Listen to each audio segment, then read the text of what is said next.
Assalomu alaykum barchaga. Bugungi darsimizda biz Blender 4.4 versiyasidan boshlab olamiz. Va yuqorida videoda ko'rayotganingizdek, ya'ni biz olov, ya'ni alanga simulyatsiya bo'yicha bugungi darsimizni davom ettiramiz.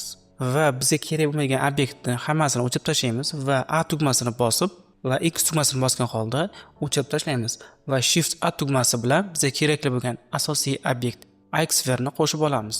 Ko'rganingizdek, hozir dastlab bu bizni asosiy, ya'ni ko'rib o'tish kerak bo'lgan asosiy elementlarni, ya'ni funksiyalarni shu obyekt ustida ish olib boramiz.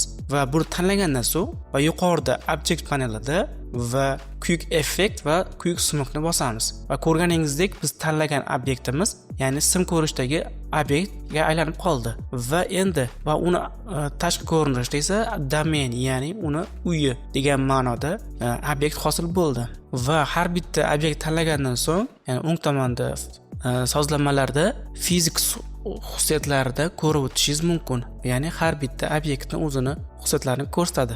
Endi bundan tashqari biz ekranni, ya'ni vertical split qilib bo'lib olishimiz kerak bo'ladi. Va buni tanlagan holda va properties ni bosamiz. Va domainni tanlagan holda biz, ya'ni fizik xususiyatlarga o'tgan holda va bitta pin, ya'ni qadashni bosib qo'yamiz. Bundan sabab, ya'ni bizga kerak bo'lgan ikkita obyektni fizik xususiyatlarini ekranni almashtirmagan holda, ya'ni o'zimizga qulaylik yaratgan holda foydalanishimiz mumkin. Ya'ni buni xususiyatlari bu oynada va bu domainni xususiyatlari bu oynada kelib chiqadi. Va endi ko'rganingizdek, mana play tugmasini bosganimizda tutun shaklda simulyatsiya, ya'ni animatsiya hosil bo'ldi va biz uni olov, ya'ni alanga hosil qildirishimiz kerak. Buni bosgan holda va smoke float type'ni fire and smoke, ya'ni olov va tutun shaklda keltirib olishimiz mumkin. Ko'rganingizdek, bu obyektimizni olov qoplab oldi. Va play tugmani qayta bosganimizda va mana, ya'ni olovni hosil qilib oldik. Biz hozir asosiy maqsadimiz shundan iborat edi. Endi biz keyingi, ya'ni boshqa xususiyatlarni ko'rib o'tishimiz mumkin. Masalan, bu tanlangan obyektimizni S tugmasi bilan bosib kichraytirib olishimiz mumkin va ko'rganingizdek mana, lekin play tugmasini bosganimizda qayta, lekin bu qisqartirganchalik bizni olovimizni radiusi ham kichraymaydi. Chunki bu yerda yana obnovit ruschasi deganda obnovit bo'lmadi. Buni biz yangilashimiz uchun domainni resolution divisionni biz, ya'ni biroz o'zgartirishimiz kerak. O'shandagina va qayta yana 0 ga o'tkazib play tugmasini bosganimizda shakl ko'rganingizdek o'zgardi. Va bundan tashqari, ya'ni bu bosgan holda va domainni biz o'zgartirib, ya'ni kengaytirib olishimiz kerak bo'ladi. S va Y tugmasini bosgan holda. Mana ko'rganingizdek kengaytirib oldik, lekin olovimiz ham kengaydi. Yana bir obnovit qilamiz mana va 0 ga qaytaramiz. Undan so'ng biz bu asosiy element tanlagan holda buni dastlab buni bosib olamiz va play tugmasini bosgandan keyin va G tugmasi bilan biroz harakat hosil qilamiz. Mana ko'rganingizdek harakat kalitlar hosil bo'ldi va buni o'chirib qo'yamiz. Lekin mana ko'rganingizdek, olov biz harakatlangan obyektni yo'nalishi bo'yicha harakatlanishni boshladi. Bundan tashqari, ya'ni bizni bu domainimiz mana har bitta qismni va har bitta joylarni, ya'ni hisob-kitob qiladi. Shuning uchun biz kamchilik to'g'rilashimiz uchun domainni xususiyatiga o'tib va adaptiv domainni bosamiz. Ya'ni domain bu olovni yonishiga qarab o'zini, ya'ni to'g'rilab oladi. Mana ko'rganingizdek, hozir biz yana 0 ga o'tkazib play tugmasini bosganda mana ko'rishingiz mumkin. Va keyingi qismimizda biz qism-qism ko'rinishida biz yangi obyekt, ya'ni bu model ko'rinishda ko'rib o'tamiz, ya'ni bizning simulyatsiyamizni. Endi biz buni qayerda yukladi degan savol tug'ilishi mumkin, tabiiy hol. Siz buni xohlagan internet saytlardan olishingiz mumkin. Masalan, men asosan Mixamo degan ofitsial sayt bor va o'shandan bu jarayonlarni olaman. Ya'ni masalan, hozir men foydalanmoqchi bo'lgan ya'ni modelim, ya'ni sword, ingliz tilida bo'ladi va qilish degan ma'noni anglatadi. Va biz, ya'ni bu modelni ko'rib o'tamiz. Yuklaganingizdan so'ng bu yerda, ya'ni yuklangan fayllarni import va fx dan yuklab olishingiz mumkin. Men bu jarayonni hozir yuklab oldim. Endi biz birin-ketin ko'rib chiqishimiz kerak bo'ladi. Qani endi boshlaymiz. Biz tanlangan obyekt bo'yicha va diqqat bilan kuzatib boring har bir jarayonni va o'zingiz ham buni amalga oshirishga harakat qiling. Bu modelni men shu, ya'ni shu ishlagan holatda Telegram kanalimizga joylab qo'yaman va uni bemalol yuklab olishingiz mumkin. Va endi boshladik.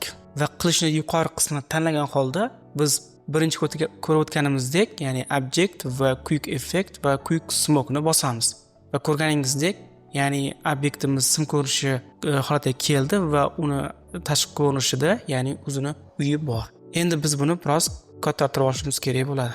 Chunki qilich harakatlanganda asosan va hamma joy hisoblagan sababli bizga kengroq domen kerak bo'ladi. Va shunisi yetadi va yana s gx tugmasini bosib bunaqasi kengaytirib olamiz va shu domen yetadi va biz endi buni yuqoridagi deganimizdek physics properties ga o'tib va buni biz pin qilib qadab qo'yamiz. Endi va buni pin qilganimizdan so'ng va bu obyekt tanlagan holda bu yerda flow ko'rinishda o'tkazib qo'yamiz. Va play tugmasini bosganingizdan so'ng faqat tutun ko'rinishda harakat hosil qiladi. Endi buni biz smoke dan fire and smoke ni bosamiz. Va ko'rganingizdek mana olov ko'rinishda harakatlanyapti. Endi har doim aytganimdek bir update qilamiz, ya'ni update va o'zgarishlarni hisob-kitob qilish uchun. Endi bizga kerak bo'ladigan adaptiv domenni, ya'ni tanlab olishimiz kerak, chunki boya aytganimizdek va hamma joyda hisoblanmaydi, ya'ni siz render qilayotganingizda qiynalmaysiz. Va undan tashqari bizning obyektimizdagi, ya'ni sample substance ni ham to'g'rilab olishimiz kerak bo'ladi. Chunki va yana bir bor ko'rib o'tamiz. Mana ko'rsangiz, harakatlanganda, ya'ni bo'linishlar hosil bo'ladi. Buni yo'qotish uchun biz bu yerdagi sampling substance ni sonini biroz ko'taramiz. Va yana nolga qaytarib domain update qilamiz va ko'rganingizdan so'ng mana oldinga nisbatan ancha yo'qoldi, ko'rganingizdek birlashib ketdi. Va undan tashqari bizda foydalanadigan initial velocity bor, ya'ni dastlabki tezlik degan ma'noni ham anglatadi. Va buni bosganingizda, ya'ni bu asosan organik ko'rinishdagi harakatni, ya'ni olovni ko'rinishini hosil qiladi. Masalan, mana ko'rdingiz, oldinga nisbatan ancha o'zgardi va ranglari ham boshqasi ham. Va undan tashqari ko'rganingizdek domen ichida juda ham tutun holatga kelib qolyapti va buni yo'qotishimiz uchun biz ya'ni dissolve dan foydalanamiz va buni bosganingizdan so'ng va dastlabki qaytib va yana buni update yangilab yuboramiz va undan so'ng yana uzun tugma, ya'ni play tugmasini bosganimizdan so'ng va ko'rishingiz mumkin va har tomonlama yaxshi jarayon hosil bo'ldi. Va undan tashqari bizga kerak bo'ladigan yana bir xususiyat bor, ya'ni bu yerda buni biz biroz ya'ni ko'tarib olishimiz kerak bo'lishi mumkin. Va yana nolga dastlab qaytib update qilamiz va ko'rganingizdek, ya'ni bu ya'ni adaptive domain bilan, ya'ni bu dissolve, ya'ni tutunnoq yo'q bo'lishi, ya'ni bir kombinatsiya jarayonida o'zgaradi. Ya'ni masalan buni 25 qilib belgilaymiz va qaytib orqaga ya'ni update qilamiz va ko'rganingizdek mana, ya'ni tutun chiqishi, ya'ni butun hisoblashi bilan, ya'ni adaptive domain birgalikda ishlaydi bu jarayonda. Va shuningdek bizga kerakdagi bir yana organik harakatlardan, ya'ni olovni tabiiy ko'rinishni hosil qiladigan jihatlar bor va buni biz yana bir bor boshqa funksiyani ko'rib o'tishimiz mumkin, ya'ni noisy, ya'ni bu betartiblik degan ma'noni ham ko'rsatadi va buni yana biz bir marotaba yangilab yuboramiz va ko'rganingizdek mana oldinga nisbatan olovimiz keskin darajada o'zgardi, ya'ni ozgina tabiiyroq ko'rinishda hosil bo'lyapti. Oldin bunaqa darajada emas edi, faqat sarg'i ko'rinishda edi, endi esa tabiiyroqqa aylanyapti mana olovimiz. Va bundan tashqari biz bu jarayonni, ya'ni render qilayotganda ichki render degan ma'noni anglatadigan, ya'ni cache bo'limida replayni all qilib qo'yganimizdan so'ng back all degan funksiyasi bor. Buni ma'nosi ichki render degan ma'noni ham anglatishi mumkin. Va buni bosganingizda, ya'ni butun qismini, ya'ni biz asosan bu suyakni qisqartirganimizdan so'ng, ya'ni yuzni bosib va buni ham biz yuz ko'rinishga keltirishimiz kerak bo'ladi. Va buni ham back all qilasiz, ya'ni keyin o'zi ya'ni update qiladi.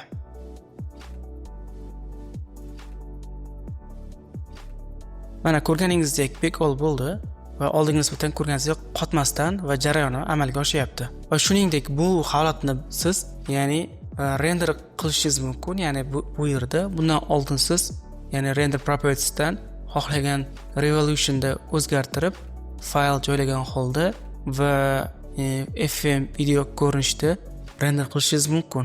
Va shuningdek render qilishdan oldin biz yana bir narsani ko'rib o'tishimiz kerak. Ya'ni render ko'rinishi o'tganingizdan so'ng, lekin bizni jarayonimizda olov ko'rinmaydi. Chunki bu asosan bu viewport shadingda jarayon amalga oshadi. Biz qilgan olov, lekin bunda amalga oshmaydi. Buni amalga oshirishimiz uchun har doim ko'rib o'tamizga cyclesda va GBConvert o'tib qo'yishimiz kerak bo'ladi. Bu juda ham muhim va undan tashqari bizni va bu oynani kengaytirib biz propertiesdan shader editga o'tamiz va biz asosan domainni tanlaymiz. Tanlaganimizdan so'ng yaqinlashamiz. Ko'rganingizdek bu yerda black entity degan joyi bor va buni kengaytirganingizda o'zi tabiiy olov hosil bo'ladi. Va bu yerda world settingsni tanlab mana qora ko'rinishga keltirib olganingizdan so'ng va shift A tugmasi bilan light source ni hosil qilib olamiz. Va buni powerni biroz ko'taramiz, ya'ni 1000 qilib belgilaymiz. Va G, Y bilan biroz orqaga surib olamiz. Mana ko'rganingizdek.